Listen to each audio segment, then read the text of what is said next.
மீண்டும் உங்களை நாம் சந்திப்பதிலே மிக்க மகிழ்ச்சி அடைகின்றோம். நான் இலங்கையில் இருந்து பதுளை போதனா வைத்தியசாலையில் இருந்து வைத்தியர் கிருஷான் வேதநாயகம். நாங்கள் பார்த்து கொண்டிருக்கின்ற விடயம் ப்ரீமெச்சுவர் எஜாகுலேஷன் அல்லது விந்து முந்துதலை பற்றி பார்த்து கொண்டிருக்கின்றோம். இந்த விந்து முந்துதல் பிரச்சனையுடைய ஆண்களை 4 வகைகளாக வகைப்படுத்துகிறார்கள். முதலாவது வகை என்னவென்றால் அதை சொல்லுவார்கள் லைஃப் லாங் ப்ரீமெச்சுவர் எஜாகுலேஷன். அதாவது ஒரு ஆணினுடைய வாழ்க்கை காலம் முழுவதுமே அவருக்கு இந்த பிரச்சனை விந்து முந்துதல் பிரச்சனை இருக்கிறது. அதை நாங்கள் சொல்லுவோம் லைஃப் லாங் ப்ரீமெச்சுவர் எஜாகுலேஷன். இதை பற்றி இன்று கொஞ்சம் விவரமாக நாங்கள் பார்க்க வேண்டும். ஏன் இவையெல்லாம் பார்க்க வேண்டும் என்றால் இவையெல்லாம் உங்களோட சிகிச்சைக்கு மிகவும் முக்கியமானது.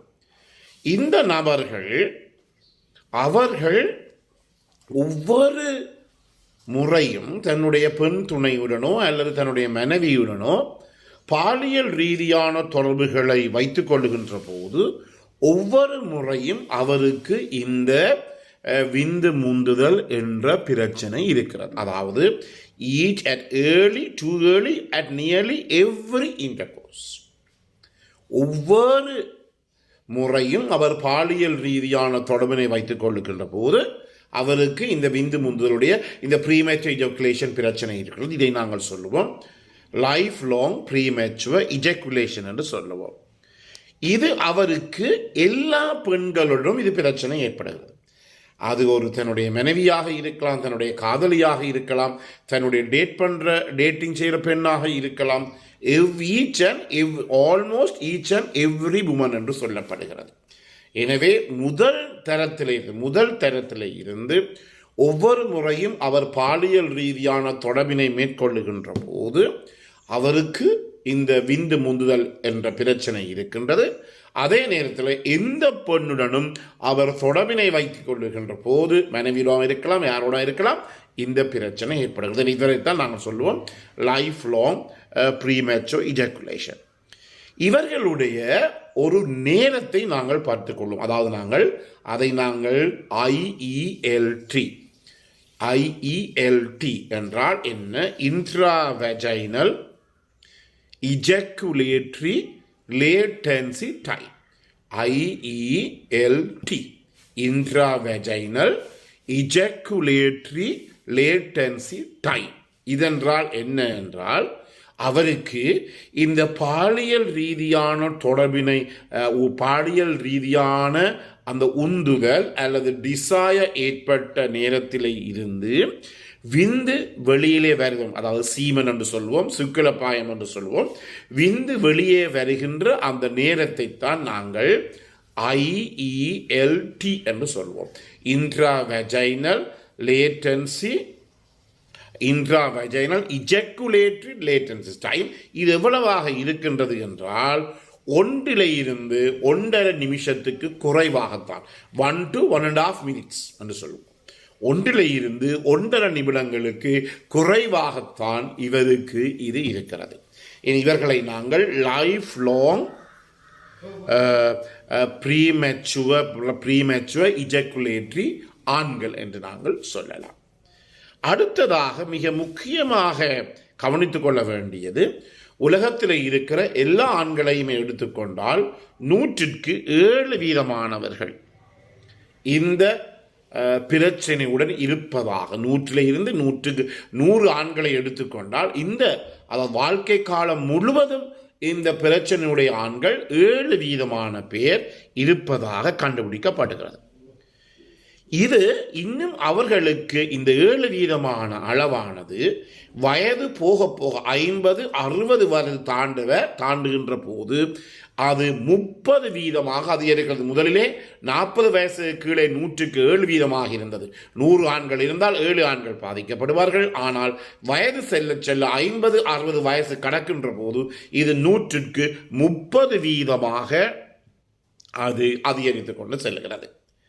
இதற்கு என்ன காரணங்கள் என்று பார்த்தால் இவர்களுக்கு ஒன்று பரம்பரையில் ஜெனட்டிக் ப்ராப்ளம், பரம்பரையில் ஏதாவது பிரச்சனை இருக்கலாம், அல்லது இவர்களுக்கு நரம்பு நியூரலாஜிக்கல் ப்ராப்ளம், நரம்பு மண்டலம், அதாவது மூளை முன்னான் வெளியே இருக்கின்ற நரம்பு தொகுதிகள், பெரிஃபரல் நர்வஸ் சிஸ்டம் என்று சொல்லுவோம், சென்ட்ரல் நர்வஸ் சிஸ்டம் என்று சொல்லுவோம். இந்த நரம்பு மண்டலத்திலே ஏதாவது ஒரு பிரச்சனை இருக்கும். அதே நேரத்தில் இவர்களுக்கு பரம்பரையாக கூட இந்த பிரச்சனை ஏற்படுகிறது.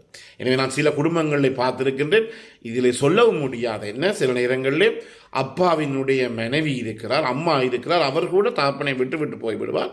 பிறகு அந்த மகன் திருமணம் முடித்த பிற்பாடு அதே பிரச்சனை மகனுக்கு ஏற்பட்டு மகனினுடைய மனைவி கூட அவரை விட்டு செல்வதை நாங்கள் கண்டிருக்கின்றோம். இதுதான் அதாவது பரம்பரையில் இந்த லைஃப் லாங் ப்ரீமெச்சோ இஜக்குலேஷன் என்ற பிரச்சனை.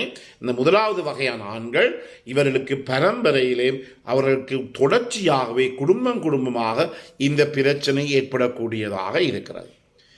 இந்த இவர்களுக்கு என்ன பிரச்சனை இருக்குமாக இருந்தால், இவர்களுக்கு நான் சொன்னேன் இந்த IELT இந்த பிரச்சனை, இந்த டயரம் 1 நிமிடங்களுக்கு வரை இருக்கின்றது. அதே நேரத்தில் இவர்கள் இந்த ஃபோர்ப்ளே முன் விளையாட்டை செய்கின்ற போது கூட இவருக்கு இந்த விந்து வெளியேறலாம், அல்லது பெண் யோனி உள்ளே ஆண்குறியை செலுத்துவதற்கு முதல் பிஃபோர் பெனிட்ரேஷன்லையும் இந்த பிரச்சனை ஏற்படலாம், அல்லது இந்த ஆண்குறியானது பீனிஸ் ஆனது பெண் குறியை தொட்டவுடன் கூட இவர்களுக்கு இந்த விந்து வெளியேறக்கூடிய தன்மை இருக்கிறது. எனவே சில பேருக்கு ஒரு பெண்ணை பக்கத்தில் கதைப்பதற்கு சில ஆண்களுக்கு பயமாக இருக்கிறது. ஏனென்றால் அப்படி பக்கத்தில் கதைக்கின்ற போது அந்த பெண்ணினுடைய நறுமணம் இவருக்கு வந்த உடனே இவருடைய பாலியல் உணர்ச்சிகள் தூண்டப்பட்டு உடனடியாகவே அவர்களுக்கு விந்து வெளியேறிவிடும்.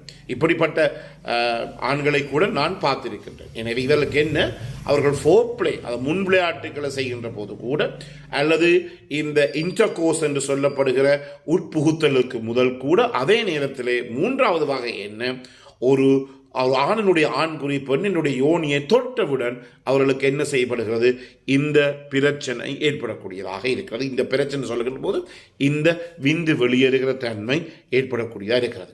எனவே இதை நான் சில பல்கலைக்கழக மாணவர்களை கூட கண்டிருக்கின்றனர். சரியான ஒரு சரியான கஷ்டத்துக்குள்ளே அவர்கள் நுழைவார்கள். ஏனென்றால் இந்த சில நேரங்களில் இந்த புதுமுகமாக அவர்கள் பல்கலைக்கழகம் செல்கின்ற போது இந்த ரேகிங் பிரச்சனை இருக்கு. முந்தைய காலங்களில் அந்த காலத்தில் அவர்கள் பெண் நண்பர்களோடு இருக்கின்ற போது கூட அவர்களை அறியாமலே அவருக்கு விந்து வெளியேறுகின்ற தன்மை இருக்கக்கூடியதாக இருக்கிறது. எனவே இப்படிப்பட்ட வகையானவர்கள் என்ன, பரம்பரையிலே பிரச்சனை ஏற்படக்கூடியதாக இருக்கின்றது. அதே நேரத்திலே அது நரம்பு மண்டலம் சம்பந்த பிரச்சனையாக இருக்கிறது. எனவே ஏற்றக்கூடிய சிகிச்சை முறையை இவர்கள் தொடர்ச்சியாக மருந்துகளை எடுக்க வேண்டும். அதே நேரத்திலே கவுன்சிலிங் என்று சொல்லப்படுகிற உளவள துணையை கூட இவர்களுக்கு கட்டாயமாக அவசியமான ஒன்று.